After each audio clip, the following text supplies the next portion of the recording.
¿Cómo están, familia? Dios los siga bendiciendo. Este es nuestro mensaje de mediodía y continuamos con esas preguntas que nos están ayudando tanto a solucionar muchos problemas o muchas incógnitas que teníamos con respecto a las escrituras o algunas cosas que estaban quedando pendientes ahí, ¿verdad? Y que no entendíamos. Bueno, la pregunta del día de hoy es: ¿qué requiere el primer mandamiento? En la enseñanza anterior, ¿sí? En el mensaje anterior hemos visto cuál es el primer mandamiento. Y el primer mandamiento es: no tendrás dioses ajenos delante de mí. ¿Sí? Dios está mandando a no tener dioses ajenos. Pero quiero que veamos un poco qué implica eso. La pregunta del día de hoy es: ¿qué requiere el primer mandamiento? Es decir, ¿qué implica el primer mandamiento? ¿Es solamente pronunciar y decir no tendré otros dioses? ¿Qué implica para el contexto bíblico y para nuestro tiempo? Recordemos que en el tiempo bíblico, dentro del contexto en el que se desarrolla el periodo del Antiguo y Nuevo Testamento, sobre todo en el Antiguo Testamento, el tener ídolos era adorar a dioses hechos de metal, madera, bronce, ¿sí? Que cada pueblo, cada nación tenía su propio Dios. Y Dios demanda, le da ese mandato al pueblo de Israel, que ellos no tendrán otro Dios más que Él, porque Él es un Dios celoso. Para el periodo del Nuevo Testamento, igual forma. ¿Sí? Habían diferentes dioses que habían venido con los diferentes imperios que habían gobernado a Israel. El imperio romano, el imperio griego, traían sus propios dioses. La Afrodita, Venus, Diana, en fin, entre otros dioses más. Y Dios decía que no adoren a esos dioses. La pregunta del día es: ¿qué requiere eso? ¿Qué implica el no adorar a otros dioses? Y cómo en nuestro contexto y en nuestro tiempo, ¿sí? Cómo dentro de nuestro contexto y nuestro tiempo sabemos que no estamos adorando a otros dioses. Ok, vamos a ver esto. ¿Qué requiere el primer mandamiento? La respuesta es sencilla. El primer mandamiento requiere que conozcamos y confesemos a Dios como nuestro único, ¿sí? Ojo, único y verdadero Dios, y que así le adoremos y glorifiquemos. Ojo que esto tiene que ver con adoración. Y la adoración no es simplemente levantar las manos, adorar con alabanzas suaves, no. Esto tiene que ver mucho con la conducta, con la práctica, con el comportamiento, igual que el glorificar a Dios. No solo con palabras, sino con acciones, poniéndolo a Él en primer lugar. Pero vamos a ver con algunos versículos bíblicos qué implica esto. ¿Qué requiere el primer mandamiento? Voy a empezar con Primera de Crónicas, libro del Antiguo Testamento, capítulo 28, versículo 9. Se está dirigiendo David cuando le está cediendo el trono a Salomón, ¿sí? Ya se sabía que Salomón lo iba a preceder, Dios le había dicho, ¿sí? Lo estaba sucediendo. Y David le habla a Salomón y le dice: y tú, Salomón, hijo mío, reconoce al Dios de tu padre y sírvele con corazón perfecto y con ánimo voluntario, porque Jehová escudriña los corazones de todos y entiende todo intento de los pensamientos.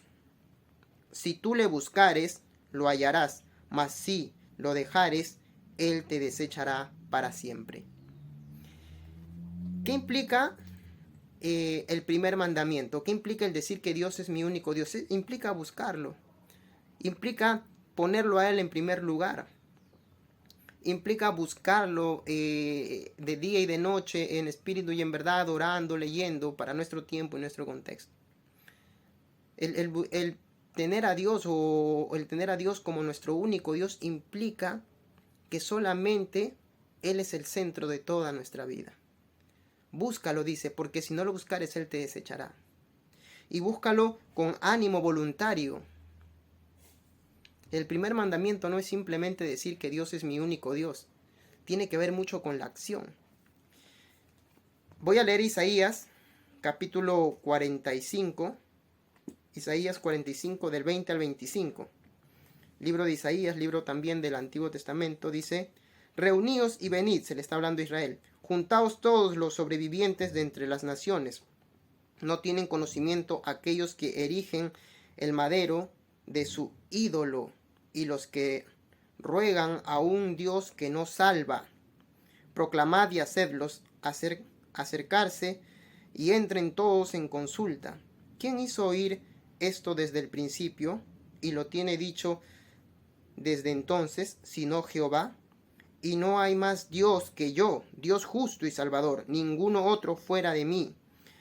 Mirad a mí y sed salvos, todos los términos de la tierra, porque yo soy Dios y no hay más, porque por mí mismo hice juramento, de mi boca salió palabra en justicia y no será revocada, que a mí se doblará toda rodilla y jurará toda lengua, y se dirá de mí, ciertamente en Jehová está la justicia y la fuerza, a él vendrán todas los que contra él se enardecen, serán avergonzados. Es Jehová, será justificada y se glorificará. En Jehová será justificada y se glorificará toda la descendencia de Israel. Ojo con este último versículo. En Jehová será justificada y se glorificará y se gloriará toda la descendencia de Israel.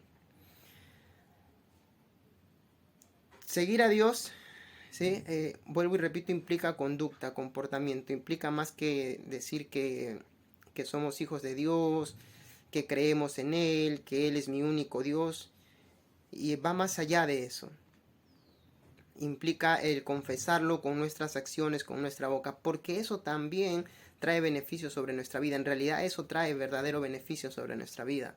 Hay un versículo bíblico que se me viene a la mente y dice: este pueblo de boca me honra, mas su conducta, su comportamiento en verdad no está conmigo. Es que poner a Dios en primer lugar y reconocerlo como mi único Dios, Señor y Salvador, tiene que ver con mi vida cotidiana, con mi vida diaria. Voy a leer un versículo más, Mateo 4:10, Nuevo Testamento.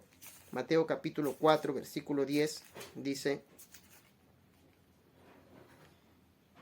entonces Jesús le dijo: vete, Satanás, porque escrito está: al Señor tu Dios adorarás y a Él solo servirás.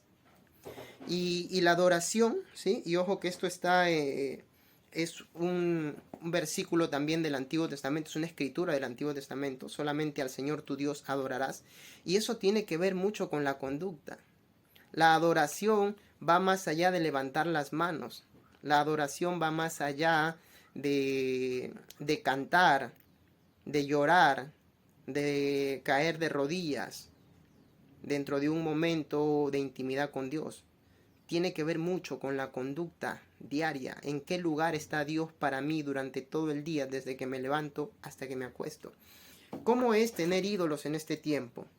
¿Cómo es tener ídolos en este contexto? En el contexto bíblico era postrarse delante de aquellos o seguir de aquellos dioses que eran creados en ese momento, de metal, de madera, bronce.